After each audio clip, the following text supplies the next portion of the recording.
ในระยะ5 ปีผ่านมา นครหลวงเวียงจันทน์ได้สำเร็จและประกาศรับรองเมืองปากเงิมเป็นเมืองพ้นทุกข์100%พร้อมทั้งได้สำเร็จการจัดพิธีมอบใบยั่งยืนนครหลวงเวียงจันทน์เป็นหัวหน่วยยุทธศาสตร์ในปี 2023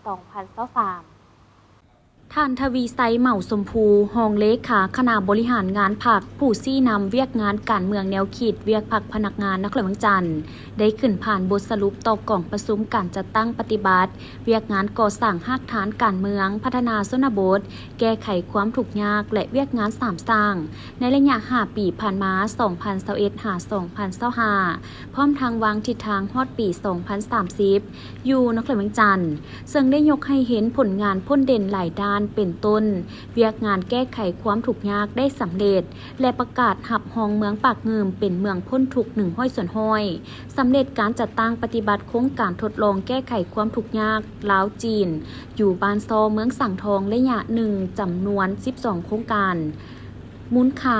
16.2 ตื้อกีบในนี้รวมมีโครงการก่อสร้างพื้นฐานโครงราง9โครงการและโครงการปรับปรุงชีวิตการเป็นอยู่3โครงการมูลค่า15ตื้อกีบและอีก2โครงการมูลค่า 1.2 ตื้อกีบซึ่งสามารถแก้ไขครอบครัวทุกข์ยากได้55ครอบครัวจากทั้งหมด149ครอบครัวเวียกงาน3สร้างได้สำเร็จการประเมินผลเวียกงาน3สร้างในระยะ5 ปีและสรุปประจำปี 2025 มาฮอดปัจจุบันนครหลวงเวียงจันทน์บรรลุมาตรฐานหัวหน่วยยุทธศาสตร์ตาม7ด้านได้100%ผลประเมินตาม66ตัวซี่บอกบรรลุ64ตัวซี่บอกเท่ากับ 96.96% เพิ่มขึ้น3ตัวซี่บอกเทียบใส่5 ปีผ่านมาการประเมินสร้างเมืองเป็นหัวหน่วยเข้มแข็งหอบด้านตาม5มาตรฐาน47ตัวซี่บอกบรรลุได้9เมืองเท่ากับ100%เพิ่มขึ้น1เมืองประเมินสร้างบ้านเป็นหัวหน่วยพัฒนาตาม4ด้าน30ตัวซี่บอกผ่านการประเมิน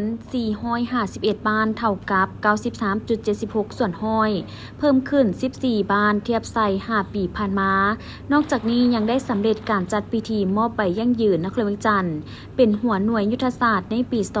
2023 และมอบใบยั่งยืนเมืองเป็นหัวหน่วยเข้มแข็งหอบด้านติดพันกับเวียกงานก่อสร้างรากฐานการเมืองพัฒนาชนบทแก้ไขความทุกข์ยากและเวียกงาน3สร้างสำเร็จ9เมืองในปี 2024 พร้อมทั้งได้สำเร็จการขนครัวและนำเสนอข้อตกลงของทานประธานคณะกรรมการปกครองนครหลวงเวียงจันทน์ว่าด้วยการแต่งตั้งคณะประสานงานเวียกงาน3สร้างขันนครหลวงเวียงจันทน์